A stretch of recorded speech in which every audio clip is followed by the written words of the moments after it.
الحمدللہ رب العالمین والصلاة والسلام علی سید الانبیاء والمرسلین نبینا محمد وعلی آلہ وصحبہ اجمعین، اما بعد۔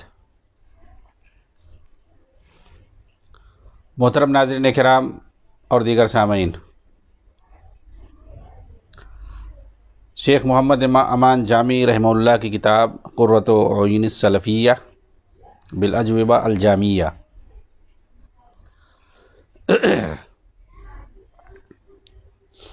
آپ کی خدمت میں پیش ہے، اور الحمدللہ اس کے دروس کا سلسلہ شروع کیا گیا ہے، جو کہ عقیدے اور منہج کے اعتبار سے بہت ہی اہم ہے۔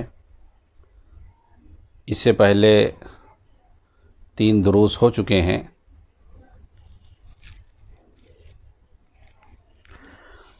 شیخ محمد امان جامی رحمہ اللہ کی حیات مبارکہ اور آپ کے عقیدے کے تعلق سے اور آپ کی جو خدمات رہی ہیں عقیدے اور منہج کی ترویج اور اس کی نشر و اشاعت میں، دین کی تبلیغ میں، اس کو بتایا گیا، اور اسی طرح سے کتاب کا تعارف کرایا گیا۔ نیز کچھ سوالات جو آپ سے کیے گئے عقیدے اور منہج سے متعلق، خاص طور سے کتب تفسیر کو لے کر کے، اس پر بھی بات ہوئی ہے اس سے پہلے، اور کتب تفسیر ہی سے خصوصی طور پر، اور اس کے علاوہ مزید کچھ سوالات کے جوابات شیخ نے جو دیے ہیں انشاءاللہ آپ کے سامنے آج رکھا جائے گا۔ کتب تفسیر کے تعلق سے خاص طور سے موجودہ دور میں آپ دیکھیں گے، ہمیں اس لیے بھی جاننا ضروری ہے کہ اردو میں ہم اردو زبان میں بات کرتے ہیں، عربی میں تو سب کچھ موجود ہے، اور وہاں الحمدللہ ایک ایک سے عالم پائے جاتے ہیں جو کھل کر عقیدے اور منہج کی بات بتاتے ہیں، اور کہاں کہاں گمراہی پائی جاتی ہے، کس کس چیز میں بدعات پائی جاتی ہیں، ان سب کو واضح کرتے ہیں۔ اردو زبان میں چونکہ اس کی کمی ہے، اس لیے عربی زبان سے منتقل کیا جا رہا ہے انہی چیزوں کو، خاص طور سے تاکہ ہمیں بھی وہ ساری چیزیں معلوم ہوں، کیونکہ بدعتیوں نے اور گمراہ فرقوں نے خاص طور سے موجودہ زمانے میں اخوانی اور تحریکیوں نے بہت کچھ گھٹ کر کے پیش کر دیا ہے، خارجیت کو لے کر کے خاص طور سے۔ اس لیے ہمیں جو ہے اور یہ اہل حدیثوں ہی میں، سلفیوں ہی کے بیچ میں آتے ہیں، انہی کو گمراہ کرنے کی کوشش کرتے ہیں، ٹھیک ہے۔ یہ ڈائریکٹ آپ کو شرک اور بدعت کرنے کے لیے اور مزار پرستی کرنے کی دعوت نہیں دیں گے، یہ ایسی بات آپ کو بتائیں گے قرآن حدیث کے نام پہ، یہ آپ کو سمجھ میں بھی نہیں آئے گا، اور وہ آپ کو گمراہی میں، خارجیت کی راہ پر آپ کو لگا دیں گے، آپ کو سمجھ میں بھی نہیں آئے گا، اور یہ ایسی کتابوں کی اور ایسے لوگوں کی طرف آپ کو لگا دیں گے جو گمراہوں کا پٹارا، بدعقیدگیوں کا پٹارا رہے ہوں، بدعات کا پٹارا رہے ہوں، ان کا تزکیہ کر کے، اور انہیں بہت بڑا عالم دین بنا کر کے، امام اور صحابی سب بنا کر کے پیش کر دیں گے، آپ حیران اور پریشان رہ جاؤ گے، ٹھیک ہے۔ اس لیے جو ہے ان کے ہتھ کنڈوں سے، ان کے جو ہے جھوٹ، ان کی گمراہیوں سے اور ان کے جھوٹے اسالیب سے آج ہمیں جو ہے اسے سمجھنے اور اسے بچنے کی ضرورت ہے۔ آپ دیکھیں اردو زبان میں کتنی تفسیریں جو آپ کو کتنی تعریفیں کریں گے، اور تفہیم القرآن ایسا اور ویسا مولانا مودودی نے لکھ دیا ہے، آج تک دنیا میں کوئی کتاب ایسی نہیں آئی ہے جو بڑی خدمت کی ہے، یہ اور وہ، اس کی تفسیر، اس کی گمراہیوں کا پٹارا ہے۔ جی ہاں، تدبر قرآن ہے، یہ ساری چیزیں آپ کو اہل حدیث اداروں میں ملیں گی۔ بہت سارے لوگ تو جو نادان ہوتے ہیں باقاعدہ کہیں گے، علماء کو مشورہ دیں گے اسی کتاب سے پڑھاؤ، اور وہ اس کے جو ہے مطالعہ کرو، بہت اچھی کتاب ہے، تزکیہ کریں گے، کتابوں کا تزکیہ کریں گے۔ ارے بھائی، آپ اگر ایسا کہو کہ ان کتابوں میں دیکھو کیا بدعقیدگی ہے، کیا گمراہی ہے، کیا غلط ہے، انہوں نے کیا کیا برائی، اس میں جو ہے کیا کیا غلط باتیں ڈال رکھی ہیں، اس کو بھی تھوڑا طلبہ کو بتاؤ آج آگاہ ہونے، تو اس میں کوئی حرج نہیں ہے بھائی۔ علماء جو تفسیر کی کتاب پڑھاتے ہیں وہ بھی مطالعہ کر لیں، اور مطالعہ کرنا بھی چاہیے اس ناحیے سے، تنقیدی نگاہ سے، تاکہ جو ہے آج کل ہر چیزیں نیٹ پر میسر، اور پھیلایا بھی جاتا ہے، زیادہ تر اس طرح کی گمراہ کن کتابوں کو زیادہ پھیلائی۔ آپ دیکھیں تفہیم القرآن کو آپ ڈیجیٹل میں مل جائے گا، اس کی تفسیر جو ہے آپ کو آڈیو ویڈیو میں مل جائے گی، آپ کو جو یونیکوڈ میں مل جائے گا، آپ کو PDF میں مل جائے گا، اس کی آپ کو ویب سائٹ مل جائے گی، کیا کیا نہیں آپ کو ملے گا، جہاں چاہو جہاں آپ کو تفہیم القرآن ہر شکل میں آپ کو مل جائے گی۔ اس طریقے سے انہوں نے مشہور کر رکھا ہے، تدبر قرآن ہے، بیان القرآن ہے، ہر طرح سے آپ کو مل جائے گا، ڈاکٹر اسرار کی گمراہ کن تفاسیر ہیں یہ سب، چاہے بیان القرآن ہو ڈاکٹر اسرار کی، یا تفہیم القرآن ہو یہ جو ہے مودودی کی، یا اسی طریقے سے تدبر قرآن ہو امین حسن اصلاحی کی، دعوت القرآن ہو شمس پیر زادہ کی، اور بھی اس طریقے سے اردو میں جو تفاسیر ہیں ایسی جو ہے گمراہ کن تفاسیر سے آپ دیکھیں فی ظلال القرآن اس کا بھی اردو ترجمہ کر ڈالا گیا ہے، اور اس کی پھیلی ہوئی ہے، اور اس کو اردو یونیکوڈ میں بھی ایپ ڈال کر کے باقاعدہ آپ کو مل جائے گا، اردو میں اس کا ترجمہ کر دیا۔ ظلال القرآن جو ہے گمراہی کتاب ہے کتب کی، اس لیے جو ہے ہمیں اس طرح کی گمراہ کن تفاسیر سے جو اردو میں ہیں اور فوراً ہم اس کو پاتے ہیں۔ ہاں اگر آپ کو دیکھنا ہے اردو میں آپ کو تفسیر پڑھنا ہے اور قرآن کا مفہوم اور خلاصہ اور اس کا پس منظر اور صحیح سے عقیدے اور منہج ہر اعتبار سے آپ کو اگر جاننا ہے تو جو معتبر کتابیں ہیں کچھ ہے اس کو آپ پڑھیں، جیسے مثال کے حسن البیان ہے، اسی طریقے حسن البیان ہے جو کہ محمد جوناگڑھی رحمۃ اللہ علیہ کے اس میں ترجمہ ہے، اور اس طریقے سے شیخ کون ہے وہ صلاح الدین یوسف حفظ رحمہ اللہ کا جو اس میں تفسیر ہے، ابن کثیر وغیرہ کا انہوں نے خلاصہ کیا ہے، تو یہ جو ہے بہتر اور مختصر جو ہے تفاسیر ہے۔ اسی طریقے سے شیخ عبد الرحمن ناصر السعدی رحمہ اللہ، ان کی جو تفسیر سعدی کر کے ہے یہ بھی بہت ہی بہترین اور مختصر تفسیر ہے۔ اردو میں بھی یہ کتاب آپ کو یونیکوڈ میں بھی مل جائے گی ایپ کی شکل میں، اور اسی طریقے سے جو ہے PDF میں بھی آپ کو یہ تفسیر مل جائے گی۔ عبدالسلام بھٹوی کی تفسیر ہے یہ بھی بہتر ہے، لیکن میں سب سے بہتر تفسیر سعدی اور حسن البیان سمجھتا ہوں کہ رہے گی، اور بھی شیخ لقمان سلفی رحمہ اللہ کی بھی جو تفسیر ہے، اور اس طرح سے جو موجودہ دور میں اہل حدیثوں نے تفسیر لکھی ہے، خاص طور سے آپ کو بتا دیں کہ تفسیر بالرائے جو یہ سارے لوگ اپنے حساب سے کرتے ہیں، اور کچھ جو ہے بدعتی تفاسیر ہیں ان سے بچنا ضروری ہے۔ تفسیر بالمعثور تفسیر جریر طبری ہے، تفسیر جو ہے طبری کے علاوہ ابن کثیر ہے، اور اسی طریقے سے تفسیر ابن عطیہ ہے، اور اسی میں آ جائے گا، اور دوسری تفاسیر آپ جائیں گے کہیں نہ کہیں کچھ پائیں گے۔ تو یہ اور موجودہ زمانے میں تاریخ جیسا کہ گڑ مڑ کر کے پیش کیا ہے، آپ دیکھیں اہل حدیثوں میں جو چیزیں رائے اس کو میں بیان کر رہا ہوں، تاریخ ہے، خلافت راشدہ ہے، سیرت نبوی حضرت عمر فاروق، عمر، عثمان، ابو بکر، علی، حسن، حسین، حسن، اور اسی طریقے سے معاویہ بن ابی سفیان اور دوسرے لوگوں کے، بنی امیہ کی تاریخ، فلانے کی تاریخ، ڈھمکانے کی تاریخ، پورا جو ہے کیا کیا علی سلابی جو کہ کٹر اخوانی جو ہے اپنے ملک کو تباہ کروا کے لیبیا کو قطر میں جو ہے بھگڑو بن کر کے بیٹھا ہوا بندہ، انہوں نے جو تاریخ لکھی ہے، ٹھیک ہے کچھ شروع میں تو ٹھیک آپ جو ہے دیکھو گے، خاص طور سے میں نے کتاب پڑھی ہے ان کی معاویہ بن ابی سفیان تاریخ، حیات اور تاریخ وغیرہ جو ہے، تو کیسا ہر صفحے میں آپ کو مل جائے گی سارا کیسا توڑ مروڑ کر کے تفسیر ایک دم جو ہے شیعیت اور رافضیت کا پلندہ بنا کر کے رکھ دیا ہے، ساری جو ہے روایتیں کیسی بھر دی ہیں، اور جو صحیح روایتیں ہیں ان کا کیسے تعویل کر دیا ہے، بالکل جو ہے اس میں خارجیت اور رافضیت بھری ہوئی پوری کتاب میں۔ اب بتائیے دنادن جو ہے سارے اہل حدیث انڈیا کے، پاکستان کے، ہر جگہ کے لوگ سب جو اس کا ترجمہ کر کے پیش کر رہے ہیں، کما رہے ہیں، پیسہ کما رہے ہیں، ترجمہ کرے جا رہے ہیں، دو چار بار ترجمہ کر کے لوگ پھیلا رہے ہیں علی سلابی کی کتابیں، سب گمراہ کن ہیں۔ وہ بندہ ایک نمبر کا جو ہے بائسڈ ہے، مطلب متعصب ہے، عربوں کے خلاف ہے، ترکوں کی تعریف میں جو ہے رطب اللسان، ہر طرح کی خرافات جو ہے، جو چیزیں حقیقت پر مبنی ہیں اور وہ غلط ہیں جو ان کے یہاں کرتے تھے ان سب کو انکار کرتا ہے کہ نہیں یہ سب نہیں تھا ان کے یہاں، یہ ہوئے نہیں، ایسا لگے گا کہ جو ہے ان کو نجات دہندہ بنا کر کے پیش کیا ہے، اور عربوں کی برائی کرنا، تو یہ ظاہر سی بات ہے ایسے جو ہے متعصب انسان کی لکھی ہوئی تاریخ کی کتابیں، ٹھیک ہے وہ ایسا تھوڑی ہوتا ہے کہ ہر آدمی جو ہے اس کے اندر ساری چیزیں غلط ہیں، کچھ چیزیں صحیح بھی ہوتی ہیں، لیکن جو اگر آپ جو ہے شروع سے پڑھنا کرو گے اور پہلے ہی سے مان لو گے کسی نے اتنی بڑی خدمت کی ہے تو وہ ہر چیز اس کو آپ قبول کرو گے۔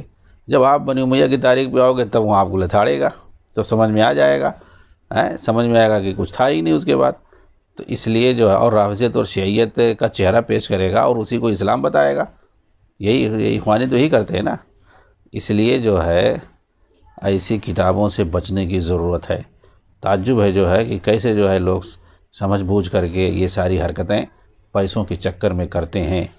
کوئی ضروری تھا؟ وہی انہوں نے کتاب لکھی، علی صلابی ہی نے کتاب لکھی ہے، ضروری ان کا ترجمہ ہم کریں؟ کتنی محنت کر کے ہم ترجمہ کرتے ہیں، اداروں کی طرف سے ترجمے کیے گئے ہیں، باقاعدہ 2 4 بار ترجمے کیے گئے ہیں اور کیے جا رہے ہوں گے بار بار، کیونکہ ان کو کویت سے اور مختلف جگہوں سے عرب جو اخوانی ہیں سب وہ لوگ مشروع دیتے ہیں، بنا کر کے ترجمہ کرتے ہیں فٹافٹ۔ اس لیے جو ہے بھائی جن لوگوں نے، جن اداروں نے ترجمہ کروایا ہے، جو پیسہ خرچ کیا اس پہ، وہ لوگ تو باقاعدہ تاریخ لکھوا سکتے تھے۔ سیرت پہ تاریخ لکھو، موجود نہیں ہے کیا؟ بنی امیہ پہ تاریخ لکھو اور خلافت راشدہ پہ تاریخ لکھو، کیسے جو ہے اعتراضات لوگ کرتے ہیں ان اعتراضات کا جواب دو۔ یہ سارے ادارے ادارے کی طرف سے سب کروایا جا سکتا ہے، جماعت اور جمعیت کی طرف سے باقاعدہ یہ سب کروایا جا سکتا ہے۔ بہت سارا کام ایسا ہے کہ کیسے اخوانی، تحریکی اور جو ہے خارجی اور دوسرے جو اہل بدعت ہیں ایسے ایسے کام کر رہے ہیں، اہل حدیثوں کے خلاف، سلفیت کے خلاف، خلافت راشدہ کے خلاف اور بنی امیہ کے خلاف کیسے کیسے پروپیگنڈے پھیلائے جا رہے ہیں، کتابیں لکھی جا رہی ہیں۔ ابن تیمیہ کی گمراہیوں ایسی کتابیں باقاعدہ یہ جو دشمنان توحید لکھ کر کے پوری دنیا میں پھیلا رہے ہیں۔ اردو زبان کی بات میں کر رہا ہوں، 700 صفحے میں ابن تیمیہ کی گمراہیوں کے نام پر کتابیں لکھی جا رہی ہیں، اور ابن تیمیہ کے بہت بڑے دفاع کرنے والے بنتے ہیں۔ بھائی وہ ایک آدمی کا کام تھوڑی ہے، 700 صفحے کی کتاب کوئی لکھے اس کا جواب ایسے کوئی آسانی سے دے لے گا؟ یہ کام جو ہے اداروں کا ہے، جمعیتوں کا ہے، جماعتوں کا ہے، بڑے بڑے جو ہے کام جو کرنا چاہیے۔ یہ ساری چیزیں اگر آپ دیکھیں گے تو ہمیں جو ہے اس پر بہت زیادہ دھیان دینے کی ضرورت ہے کہ کیسے ہمیں ایسی کتابیں، کون سی کتابیں ہمیں اردو میں ترجمہ کرنے کی ضرورت ہے، اور کون سی کتابیں ہمیں تالیف کرنے کی ضرورت ہے، اور کن کتابوں کا ہمیں جو ہے سامنے لوگوں کے سامنے پیش کرنے کی ضرورت ہے، تالیف کرنے کی باقاعدہ ضرورت ہے۔ اور اس وقت تو میں سمجھتا ہوں کہ اپنی جماعت کو، خاص طور سے جو سلفی اہل حدیث ہیں، ہر طرح سے ان کو ضرورت ہے کہ نئے سرے سے، جسے اخوانیوں نے باقاعدہ تنظیمی شکل میں انہوں نے کام کیا ہے اور پوری تاریخ کو انہوں نے اخوانیت زدہ بنا دیا ہے، تحریکیت زدہ بنا دیا ہے، اپنے اپنے حساب سے تاریخ سازی کی ہے۔ آج ضرورت ہے اہل حدیثوں کو بڑے پیمانے پہ، ادارتی پیمانے پہ، جماعتی پیمانے پہ، کیونکہ ایک فرد ایسا کام نہیں کر پائے گا، اتنا بڑا مشروع جو ہے پلان ہے، یہ باقاعدہ اجتماعی شکل میں ظاہر سی بات ہے پوری جماعت کی طرف سے اور اداروں کی طرف سے یہ کام کرنے کی ضرورت ہے، تاکہ اسلامی جو تاریخ ہے، خاص طور سے عہد نبوی ہے، خلافت راشدہ ہے، یعنی عہد خلفائے راشدین، اسی طریقے سے بنی امیہ کی تاریخ، یہ 3 عہد جو ہے ان 3 زمانوں کی تاریخ پہ نئے سرے سے کام کرنے کی ضرورت ہے، تاکہ موجودہ دور میں تحریکیوں نے، اخوانیوں نے اور رافضیوں نے، ان تینوں نے جو اپنے اپنے حساب سے تاریخ سازی کی ہے اور گنمٹ گھر بنا کر کے اور سوشل میڈیا کے ذریعے سے پورا جو ہے یونیکوڈ شکل میں، آڈیو ویڈیو میں، PDF میں، ویب سائٹوں پہ ہر طرح سے لوگ پھیلا رہے ہیں۔ اب ہم لوگ جو ہیں ایک دم سب سے پیچھے پڑے ہوئے ہیں۔ بھئی اہل حدیث سلفی جو کہ سچی تاریخ پیش کر سکتے ہیں، اور ان سب کا، تحریکیوں کا، اخوانیوں کا، رافضیوں کا، سب کا جواب، اور خاص طور سے بدعتیوں کا بھی، یہ جو ابن تیمیہ کی گمراہیاں نام کی کتاب لکھا جو بدعتی نے لکھی ہے، تقلیدی نے لکھی ہے، تو صحیح تاریخ جو کہ ہم پیش کر سکتے ہیں، اپنی جماعت پیش کر سکتی ہے، اہل حدیث پیش کر سکتے ہیں، آج ہم ان کی جو ہے کتاب کا ترجمہ کرنے پر مجبور ہیں۔ ہم جو ہے ہمیں خود جو ہے تاریخ لکھنا چاہیے، اور صحیح تاریخ ہمیں دنیا کے سامنے لانا چاہیے۔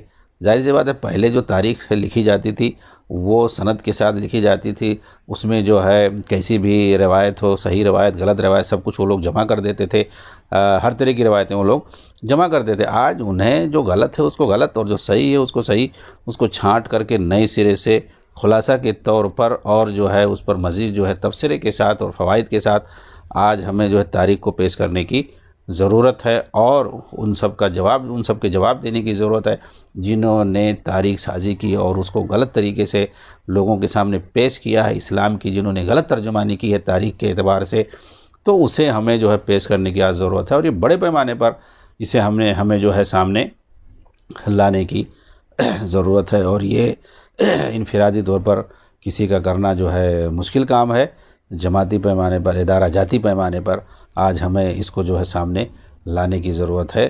بڑا افسوس ہوتا ہے جب ترجمہ ہم جو اخوانیوں کی کتابوں کا ہم ترجمہ لوگوں کے سامنے پیش کرتے ہیں دھڑا دھڑ، میں دیکھا انڈیا پاکستان ہر جگہ سے سب لوگ جو ہے وہ علی سلابی علی سلابی کی کتابوں کا ترجمہ کر رہے ہیں، اور اتنی گمراہیاں بھری ہوئی ہیں ان کتابوں میں، کیسے لوگ جو ہے سمجھ نہیں پاتے ہیں۔ ادارے جو ہے سب ترجمہ کر رہے ہیں، کروا رہے ہیں، پیش کر رہے ہیں، اور بہت کچھ۔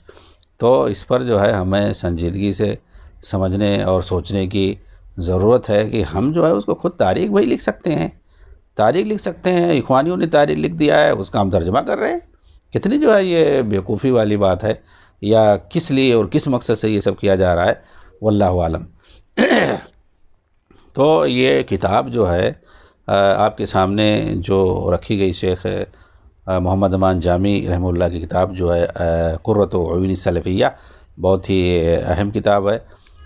تو اس پہ جو ہے سب سے پہلا سوال تفسیر کا، تفسیری سے پہلے بھی تفسیر پر بات ہو چکی، اور شیخ نے بتایا کہ جو بدعتی تفسیریں ہیں، جتنی بھی بدعتی تفسیریں ہیں ان کو جو ہے پڑھنا نہیں چاہیے، ان سے دور، خاص طور سے جو عام الناس ہیں، جنرل لائبریریوں میں جہاں عوام آ کر کے استفادہ کریں، دین سیکھنے کے نام پر وہ تفسیر کی کتابیں پڑھیں۔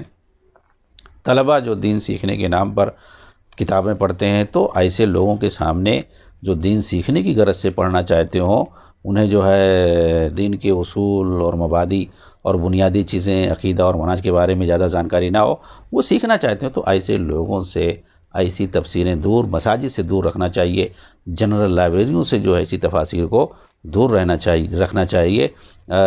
ہاں، جن کو تنقیدی نگاہ سے پڑھنا، جیسے علماء ہیں یا منتہی طلباء ہیں اوپر کے کلاس کے، جن کو جو ہے ناقدانہ انداز میں پڑھنا ہے، جواب لکھنا ہے، مقالہ لکھنا ہے، تو وہ جو ہے استفادہ کے لیے اس سے جو ہے پڑھ سکتے ہیں، تاکہ تنقیدی وہ مطالعہ کریں گے، وہ دیکھیں گے کہ کہاں غلط ہے کہاں صحیح ہے۔ ایسے ہی علماء اس کا جواب دینے کے لیے، اس پر جو ہے رد لکھنے کے لیے، اس کی تردید کرنے کے لیے، ان کی گمراہیوں کی، ان کی بدعات کی وہ پڑھ سکتے ہیں۔ لیکن اس کو جنرلائز کیا جائے، جنرل لائبریریوں میں رکھا جائے، مسجدوں میں رکھا جائے، اور ان کی تعریفیں کی جائے، تو یہ سب غلط ہے۔ ایسی بہت ساری، چونکہ اردو میں بھی تفاسیر اہل حدیثوں کی یہاں پائی جاتی ہیں، لوگ استفادہ کرتے ہیں، اور انہی کی روشنی میں درس دیتے ہیں باقاعدہ، اور لوگ جو انہی کی روشنی میں مقالے تیار کرتے ہیں، تو یہ سب بہت ہی غلط ہے۔ اہل حدیثوں کو اس کے سمجھنے کی ضرورت ہے۔ آئیے دیکھتے ہیں، سوال آپ سے کیا گیا شیخ محمد امان جامی رحمہ اللہ سے، مسجد نبوی کے اندر کیا قرآن پاک کے اندر یا عربی زبان کے اندر من زائدہ پایا جاتا ہے؟ جواب دے کر شکریہ کا موقع عنایت۔ من زائدہ کیا ہوتا ہے؟ من حرف جار ہے، وہ کبھی کبھی زائد استعمال ہوتا ہے کسی کلمے کے ساتھ، تو بظاہر تو جس کلمے پر وہ من زائدہ داخل ہوتا ہے تو وہ مجرور کر دیتا ہے، تو ظاہر سی بات ہے من جو ہے حرف جر ہے، اور جس بھی اسم پر یہ آتا ہے تو اس کو مجرور کر دیتا ہے۔ تو کبھی کبھی ایسا ہوتا ہے کہ من ٹھیک ہے، وہ اپنے مابعد کے کلمے کو جس پر داخل ہوتا ہے اس کو مجرور تو کر دیتا ہے لفظی طور پر، لیکن جو ہے معنوی طور پر وہ چیز نہیں پائی جاتی ہے۔ معنوی طور پر ممکن ہے جس کو اس نے جس پر داخل ہو کر کے مجرور کیا ہے، ممکن ہے وہ فاعل ہو، ممکن ہے وہ مفعول ہو، ممکن ہے وہ مبتدا ہو، ممکن ہے وہ خبر ہو، ایسا بھی ہوتا ہے۔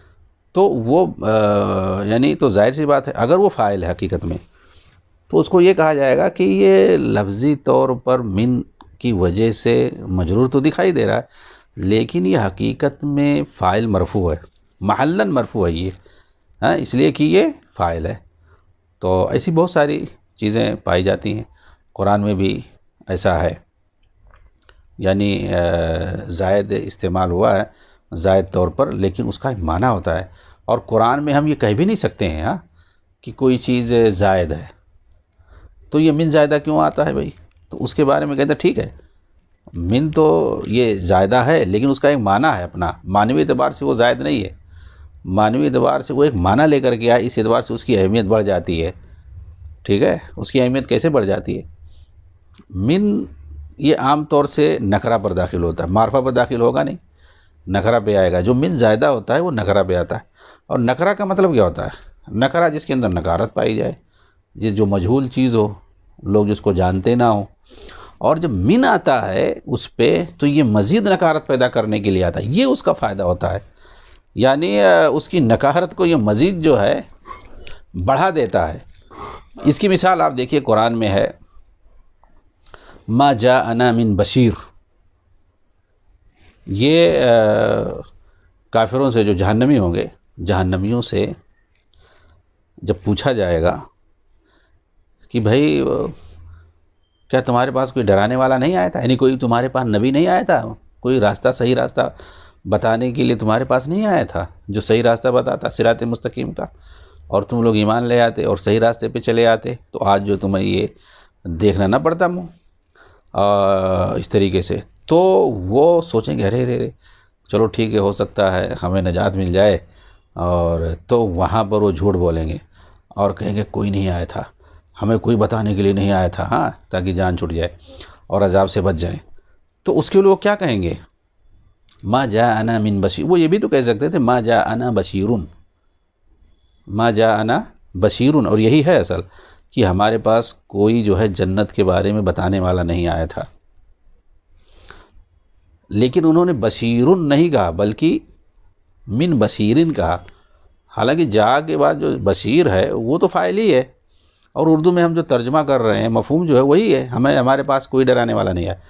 لیکن جب من کے ساتھ لاتے ہیں یہ ایسے ہی ہے جیسے ہم کہیں ایک جو ہے بغیر من کے اگر کو تو آپ کہو گے ما جاءنا بشیرن، ہمارے پاس کوئی ڈرانے والا نہیں آیا. صاف صاف آپ نے ترجمہ بھی کر دیا.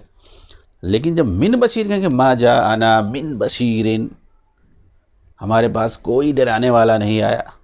یعنی تھوڑا بولنے میں بھی وہ تاکید پائی جاتی ہے، مزید نہ کریں کوئی بھی نہیں آیا، تاکہ مطلب ایسا بولے آدمی تاکہ کچھ شک نہ رہ جائے. ہاں، کوئی شک نہ رہ جائے، آدمی کو یقین ہو جائے سامنے والے کو کہ ہاں لگ رہا ہے کہ صحیح کوئی ڈرانے والا اس کے پاس نہیں آیا، یا کوئی بھی جنت کی خوشخبری دینے والا، جنت کے بارے میں بتانے والا اس کے پاس کوئی نہیں آیا. آدمی کو یقین دلانے کے لیے اور مزید جو ہے اس کے اندر نکارت پیدا کرنے کے لیے یہ من کا صیغہ یا من کا لفظ جو ہے استعمال کیا جاتا ہے. تو یہ اس کا جو ہے فائدہ ہے. ایسا بہت جو ہے قرآن میں ہے، لا تحس منہم من احد. وہ احدن ہے تو احدن ہے، ظاہر سی بات ہے. حل من خالق غیر اللہ، تو من خالق اصل میں حل خالقن ہے، کیا اللہ کے علاوہ بھی کوئی خالق ہے؟ تو یہ یہاں پہ جو استفہام انکاری ہے وہ اپنی جگہ پہ ہے کہ اس کا مطلب یہ ہے کہ نہیں کوئی ہے. لیکن آپ دیکھیں کیسا استعمال کیا اللہ تعالیٰ نے. خالقن، وہ تو ویسے ہی نہ کرا پہلے سے حل خالقن، اور اس پر جو ہے من داخل کر دیا. اس کا مطلب جو ہے ایک دم نکارت، اس کو مزید نکارت. یعنی کوئی معمولی بھی پیدا کرنے والا نہیں اللہ کے علاوہ. کیا ہے کوئی پیدا کرنے والا؟ مطلب کوئی نہیں ہے، کوئی بھی نہیں ہے، کوئی معمولی چیز بھی نہیں ہے. خالق کوئی ادنا خالق بھی نہیں ہے اللہ کے علاوہ. کہنے کا مطلب یہ ہے چھوٹا بڑا کچھ بھی نہیں ہے. تو یہ جو ہے من کا فائدہ ہے کہ جب من جو ہے یہ نکرہ ہی پہ آئے گا، حل من خالق غیر اللہ، تو اس کا فائدہ یہی ہے کہ یہ نکرہ پر داخل ہوتا ہے اور اس کے اندر مزید نکارت پیدا کرتا ہے. لیکن یہ بظاہر جس پر داخل ہوگا اس کو مجرور کرے گا، کیونکہ وہ عمل کرے گا. حل من خالقین، تو من کو کہا جائے گا حرف جر زائد لا محل له من الاعراب. اور جو خالقین ہے یہ مبتدا ہے، مجرور ہے، ٹھیک ہے، مجرور لفظاً بحرف جر من. تو من کی وجہ سے وہ لفظی طور پر مجرور ہے، لیکنہ مرفوع محلا لانہ مبتدا. تو مبتدا ہونے کی وجہ سے یہ کیا ہے؟ مرفوع ہے. تو بہرحال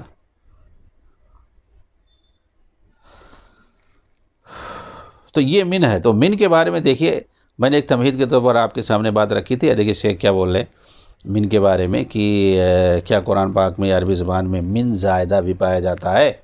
تو کہہ رہے ہیں کہ کتب تفسیر میں یہ بات اکثر آتی ہے کہ یہاں پر من زائدہ ہے. لکھتے ہیں لوگ کہیں کہ جیسے میں نے ابھی کچھ مثالیں دے کر کے آپ کو سمجھائی، فا زائدہ ہے، کاف زائدہ ہے، لوگ بولتے رہتے ہیں. جیسے کہ اللہ تبارک و تعالیٰ نے فرمایا ہے لیس کمثلہ شیء، کمثلہ. اب مثل ہے اس پر کاف ہے، دونوں کا معنی ایک، کاف معنی بھی مثل ہوتا ہے، تو مثل پر کاف آیا ہوا ہے، ٹھیک ہے. تو کہتے ہیں یہاں پر کاف کیا ہے؟ زائد ہے. یہ اصلاً ہے لیس مثلہ شیء، کے معنی میں. تو اس طرح کی جب بولا جاتا ہے تو کہہ رہے ہیں کہ یہ زائدہ کا مطلب کیا ہوتا ہے. کہہ رہے ہیں حرف زائد کا مطلب یہ ہے کہ قرآن یا لغت میں ایسا کوئی حرف زائد نہیں ہے جس کا کوئی معنی اور فائدہ نہ ہو. کہتے تو ہیں زائدہ، لیکن اس کا کچھ نہ کچھ معنی اور فائدہ ہوتا ہے. چنانچہ جب یہ کہا جاتا ہے کہ یہ حرف زائد ہے تو اس کا مفہوم یہ ہوتا ہے کہ اسے ایک زائد معنی میں لایا گیا ہے. اچھا، کچھ لوگ زائد کا مفہوم یہ سمجھ لیتے ہیں کہ اس کا کوئی یہاں مطلب نہیں ہے. اس زیادتی کو وہ لوگ اضافہ سمجھ لیتے ہیں. اضافہ یعنی جس کا کوئی معنوی فائدہ نہ ہو. دیکھیں شیخ نے کیسے بہترین انداز میں جواب دیا کہ جب کوئی کہتا ہے مفسر کہ حرف زائد ہے تو زائد کا مطلب یہ ہوتا ہے کہ اس کے اندر مزید معنی پایا جاتا ہے، ایک زائد معنی پایا جاتا ہے، یہ ہوتا ہے. تو ہم جو مفہوم سمجھ رہے ہوتے ہیں وہ صحیح نہیں کہ حرف زائد کا مطلب اس کا مطلب ہے بغیر فائدے کے اسے زائد داخل کر دیا گیا، زائد ہے جس کا کوئی فائدہ نہیں ہے. کسی نے کسی کے پاس کوئی سامان گیا یہ زائد ہے، مطلب یہ ہمیں ضرورت نہیں، بلا ضرورت. تو بلا ضرورت نہیں ہے وہاں مفہوم یہ ہے. جب ہم کہتے ہیں کہ یہ حرف زائد ہے اس کا مطلب یہ ہے کہ اس کے اندر ایک زائد معنی پایا جاتا ہے، الگ سے اور مزید معنی اس کے اندر پایا جاتا ہے، یہ اس کا مفہوم ہوتا ہے. یعنی گویا اس من کو لایا گیا ہے زائد معنی کے لیے، مزید معنی پیدا کرنے کے لیے اس کو لایا گیا ہے. جسے میں نے بتایا کسی نکرہ پہ داخل ہوتا ہے اور اس کے اندر مزید نکارت پیدا کرتا ہے. من کی بات ہی ہو رہی ہے.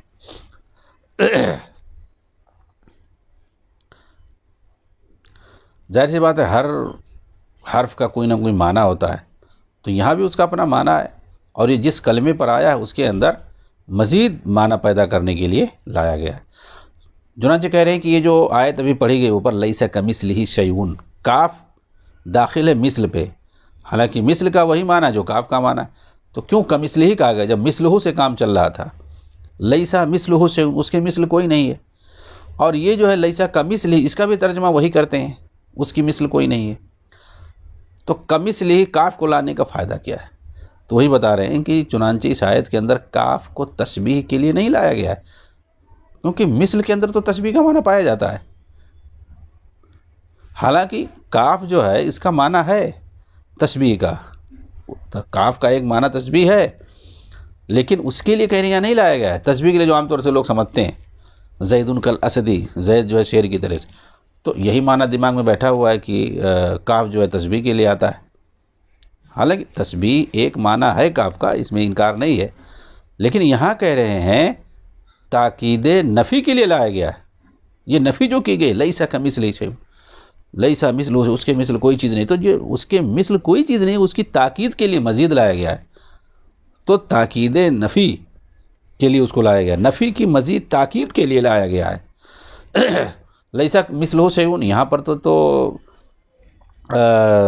تشبیہ کی مماثلت کی نفی کی گئی ہے کہ اللہ کے مثل، اللہ کی طرح اس کی مشابہ کوئی چیز نہیں ہے. تو یہ کاف جو آیا ہے اس تشبیہ اور اس مماثلت کے اندر مزید تاکید کرنے کے لیے لائے گا، کوئی نہیں اس کی طرح سے، جسے وہ من کے بارے میں بتایا گیا تھا. ٹھیک ہے. قرآن کے اندر جس حرف کے بارے میں کہا جائے کہ یہ حرف زائد ہے تو اس کا مفہوم یہ ہوتا ہے کہ اس حرف کے اصلی معنوں میں سے ایک زائد معنی کے لیے لایا گیا ہے. انشاءاللہ جو ہے اسی طریقے سے مزید سوالات آپ کے سامنے اگلے دروس میں پیش کیے جائیں گے شیخ کی طرف سے، اور اس کا جواب دیکھا جائے گا کہ شیخ نے کیا دیا ہے. اللہ رب العالمین ہمیں دین کے احکام کو صحیح سے سمجھنے اور اس پر عمل کرنے کی توفیق فرمائے. آمین. وآخر دعوانا ان الحمد للہ رب العالمین. والسلام علیکم ورحمۃ اللہ وبرکاتہ.